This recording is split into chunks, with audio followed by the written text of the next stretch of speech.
where it was like a cross-state organized way to remove voters from the polls.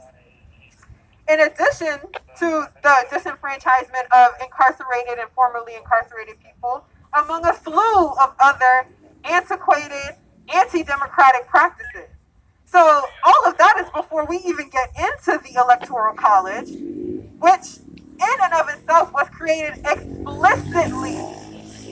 explicitly to empower a small few rich slave owners who, particularly in Virginia, as Dr. Gerald Horne notes. So now, in the 21st century, we see that a vote in Wyoming or Pennsylvania or Georgia does count more than a vote in Massachusetts. And so the Electoral College is working exactly how it was designed, empowering conservative minorities. And while conservative and right-wing Trump supporters blocked people from voting, drove Biden caravans off the roads, the police stood by and did nothing. But if I remember correctly, this entire summer across the nation, when people were protesting police brutality, they were getting tear gassed, arrested, shot at. So ultimately, the protests against police repression were met with what? Police repression. I mean, honestly, it's barbaric. So I'm here to say, regardless of who's sitting in the White House, and it's looking like it's going to be Biden, Harris ticket, what have you. And as I said, regardless of who sits in the White House, Breonna Taylor's murderers are still walking around free. Elijah McClain's murderers are still walking around free.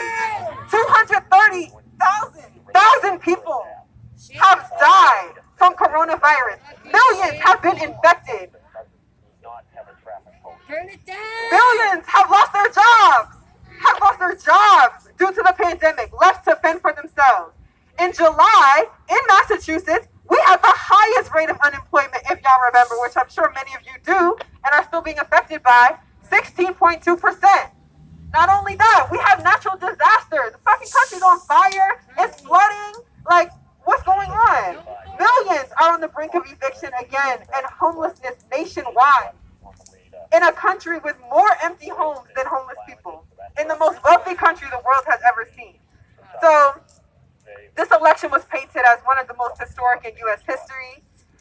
It was painted as like this really important, this election. I mean, the last three elections the first time I was able to vote was the most important election. The second one, that was also the most important election. Oh, and this one now, this is the most important election. Okay, I'm starting to see a trend. I'm gonna take this one. I'm sorry, we should use some hand sanitizer. But the war on Black America, that is not new. The war on Black America doesn't come and go with this election cycle or that election cycle. Certainly, of course, the struggle for the right to vote has always been central to the struggle for Black liberation, the Black freedom movement. But the struggle goes far beyond voting, right? It includes calculated underfunding, poverty, and violence to maintain an oppressive hierarchy. Here in Boston, the household median net worth of a Black family, $8. $8. Whereas for a white family, the average median income or what have you is over $240,000. So when we say stop the war on Black America, we mean it is a war. It is not a policy. It is not a presidential ticket. It is a political system designed to keep us down, to pit one against the other, to instill a dog-eat-dog mentality. And when we want to talk about dogs, we can go back to police brutality and talk about the cutting edge of the struggle. The rawest form of racist terror. We have seen just this year hundreds of thousands, if not millions of people rising up in every major city against racist police terror. From LA to Kenosha to Denver to Atlanta to Boston and many more. Yet, despite all the popular demands that have been raised again around the country to jail killer cops, to defund the police, justice has not been served. Trump denounced the protests, sent in the National Guard, violently repressed peaceful protesters, empowered several right-wing militias, which resulted in the death of several people. But Trump's out, supposedly. However, these major cities were not just run by Trump's minions. It wasn't just Republicans. Many of these cities were run by the Democrats from ceiling to floor. Yet, no killer cop has been indicted and convicted with the full extent of the law, let alone sent to prison. And was just talking about our comrades who are arrested, facing decades in prison for doing what we're doing. Yet, killer cops face nothing. The calls to defund the police have been met with resistance by Democratic mayors, Democratic district attorneys, and Democratic city councils. Well, let's take a look through history and ask, what does this really say about the United States? How many people here know about the history of the police? Let's get a show of hands. We got a few hands. Slave catchers. All right, well, the police are a tool. The U.S. police are an outgrowth of U.S. capitalism, a vicious system of exploitation and slavery. Police forces developed in the South out of slave catchers and in the North out of union busting. That's right. The prisons we see today are precisely reflective of their history. We even see it in the architecture. Up in the North, you see like sort of this industrial look of the prisons, whereas in the South, they look like plantations. So all of them, regardless, all of them are torture chambers holding political prisoners, leaders of our movement, holding working and oppressed siblings, over 2 million people hostage and disenfranchised. The police are central to maintaining exploitation and oppression that is so characteristic of the capitalist United States. When we think about their role in society, we can ask, well, what is stopping people from squatting in houses? What's stopping people from going into these empty hotel rooms and just sleeping in that bed? The cops. When workers are on strike and there's an injunction filed, who enforces the injunction to stop the strike? The cops, right. When some BS law gets passed and we all think it's fucking stupid, but it's a law and it's terrorizing black and brown youth, who enforces that law? The cops. At the end of the day, why does anyone follow any law? Because you don't want to get arrested, beaten, or killed. Fuck the pigs! There's a war on Black America, and the agents of that war come in every shade. In other words, all skin folk ain't kinfolk. Right. Kamala Harris is a black woman cop that perpetuates the war regardless of her national identity. I'm thinking of countless lives lost to this injustice system. Terrence Coleman, Usama Rahim, Walter Wallace Jr. Too many names to count. And to add to all of their stories are the voices of political prisoners like Jalil Muntaqim and Joy Powell. For some people, this year was your first year getting tear gas, like achievement unlocked by the U.S. states. For others, their first time was protesting under the Obama administration in 2014 against police violence in Ferguson. For others, it was in the 60s, protesting against the war in Vietnam. Throughout all of U.S. history, since their inception, the police have enforced the rule of the ruling class, the owning class, the small few people who own everything and do nothing. The people who can lobby in Congress, pay off politicians who own the factories, people who pay off lawyers to read and decipher our fucked up old-ass racist constitution. Y'all know that Chileans organized to smash their constitution that was written in a dictatorship era. Meanwhile, we still got a 200-year-old constitution written for and by slave owners and capitalists. The 3/5 compromise still in that shit. And the 13th and 14th amendments, shit, all of the amendments have been consistently used much more often against black, brown, and working people than for us. Right. So while Biden is telling his corporate sponsors that nothing will fundamentally change, we know that that's not up to Biden. He don't get to choose that. Like, nothing will fundamentally, that's really, I mean, when we get organized, when we decide that we're going to unite, not just every 4 years, not just every 2 years, specifically when we join an organization, we fundamentally change our connection to other people.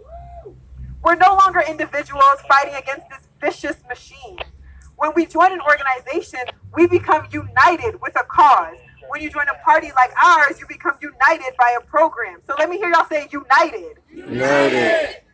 Political prisoner and journalist Mumia Abu-Jamal lends us his wisdom. He says, what history really shows us is that today's empire is tomorrow's ashes. That nothing lasts forever, and that to not resist is to acquiesce in your own oppression. The greatest form of sanity that anyone can exercise is to resist that force that is trying to repress, oppress, and fight down the human spirit.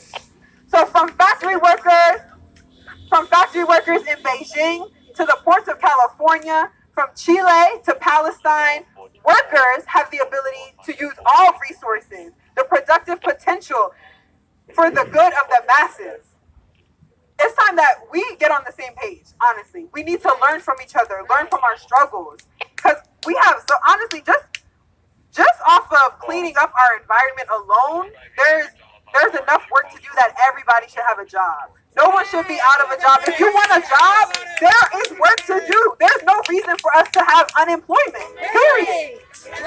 So we have the houses. We have the knowledge. It's up to us to get organized, take the power, act in our own best interest for the sake of humanity. So to close with a chant, I want to hear y'all say, we are unstoppable. Another world is possible. We are unstoppable. Another world is possible. Say, we are unstoppable.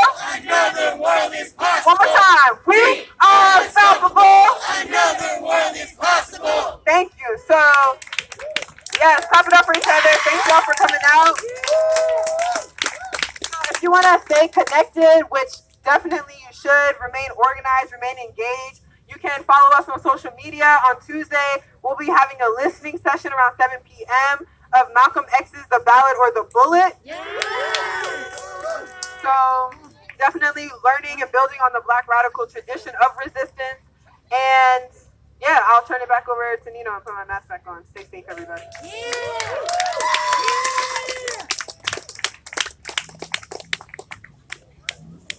One solution. Revolution. One solution. Revolution. All right, so we're going to close on our program. Just a couple of closing words, right? So folks know that I said November 2nd was Assata Shakur Liberation Day. And Assata Shakur most famously said that we must never let our enemies tell us who our enemies are. Right?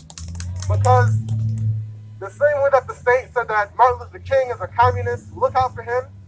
Well, communism can't be that bad if Dr. King's into it, right? They said, when the Black Panther Party got started, they said, which white communist is behind this? It was no white communists. It was just poor black people who were sick and tired of police brutality, right? So we can't let Joe Biden, the Democratic Party, the party that wrote the crime bill, that led to mass incarceration, that led to us not being able to vote, tell us who our enemies are, right? Because at first they said it's Russia, and then folks don't know today, November 2nd, 1917 was the day that the Russian Revolution took place, right? And they were not fighting for revolution. They were fighting for three things, three basic things: peace, land, and bread. That's all they wanted. Peace, land, and bread. And all we want, right, is the right to live. Right. That's not a radical thing, but it can become radical, right? If we organize and sharpen that fight so that they have no other choice than to concede, right? We cannot hold Biden's feet to the fire if we're not organized, right? Yeah. Because we're going to be doing our own thing, and that's bourgeois capitalist individualism. Right. So, Assata Shakur had a chant. I want us to say this chant before we dip, right? Because as Sophia said, somebody got arrested, and she said that she gave some new updates that Serge Boston, who's not even at this demonstration, bailed that person out. So, stop that up. Right? So when folks say, well, I can't make it to the protests, I feel useless because I can't make it to the protests, as Yadi said, there's a role for you, right? You got to get in where you fit in, right? If you're a teacher, you teach. If you're a construction worker, we got an office at 194 Brooklyn Ave that we need some work on, right? Because we got some space And we want to turn that into a liberation space. We want to turn that space into a space that we can use to have after school programs, use to have political education, right? Yes. So Asada Shakur says, and I need y'all to repeat after me, it is our duty to fight for our freedom. It is our duty to fight for our freedom. It is our duty to win. It is our duty to win. We must love and protect each other. We must love and protect each other. We have nothing to lose but our chains. We have nothing to lose but our chains. One more time. It is our duty to fight for our freedom. It is our duty to fight for our freedom. It is our duty to win. It is our duty to win. We must love and protect each other. We must love and protect each other. We have nothing to lose but our chains. We have nothing to lose but our chains. We have nothing to lose but our chains. We have nothing to lose but our chains. That's right. So I say peace to you, all power to the people. Like Fred Hampton said, you can't fight capitalism with capitalism. You can't put out fire with fire. You got to put out fire with water. And we are water. We are the people. We are the revolution. All power to you. Thank you for coming out and tune in Tuesday. And thank y'all. All power to the people. Peace.